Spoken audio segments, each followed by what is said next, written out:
นี่มื้อนี้เจ้าแม่แกบ่ก้อนผู้ซื้อคิวเขาวเนาะแต่ว่าเฮาบ่ทันให้กินนี่นี่เอาเป็นหมู่บ่ทันมาส่งอันนั้นเขาวมีแต่ว่าตำบักหุ่งมันบ่มีมักนาวเด้อพี่น้อง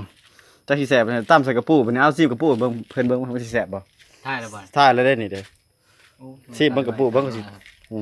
เอาไปเป็นเน้นรสนี่ใส่ผัก ปูให้ผมมักกระปูนะ บ่มักแนวใดกินเบิ่งลองเบิ่งสูตรข่อย นั่นได้ สู นะ ตรข่อยเน้นๆก็เอาสิคักๆเอาไปโซ่ให้พวกเน้นๆเฮ็ดแบบบัวไล่เอานะ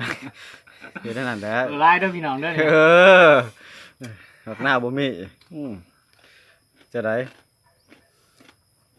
เห็นบ่เก้าเป็นอะไรกันหนึ่งสิบเป็นอะไร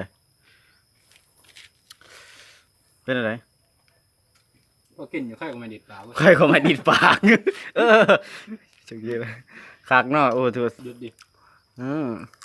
คือเนาะ งากินข้าวพี่น้องมา ก็เนาะ ถามว่าเขามาส่งกับมุมบ่มาส่ง เขาทันทรงแล้วแต่ของกินบ่ทันทรงกินบ่เป็น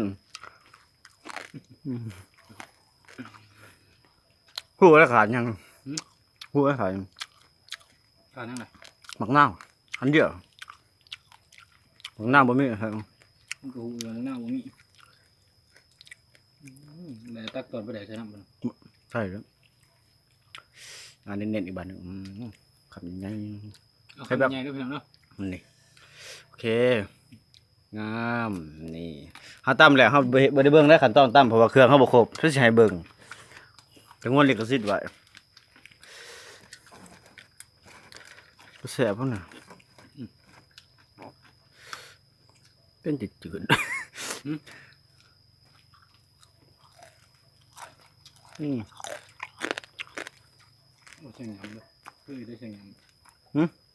คือได้เชียงยำ ครับ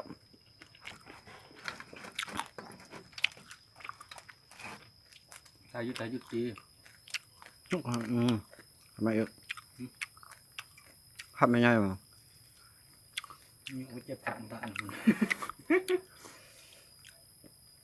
อยู่มังเลนนั่นเนาะ ครับเลย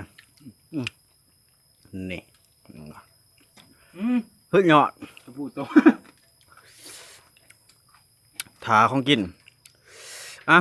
เบิดเท่านี้ได้เมื่อไรแบบนี้เนี่ยสิไปก่อนมาเนี่ย ยิ้มนะ ยิ้มนะรู้สึกว่าตอนนี้เพชรเนาะพอเพชรเขาสิทิมลงใส่ลาย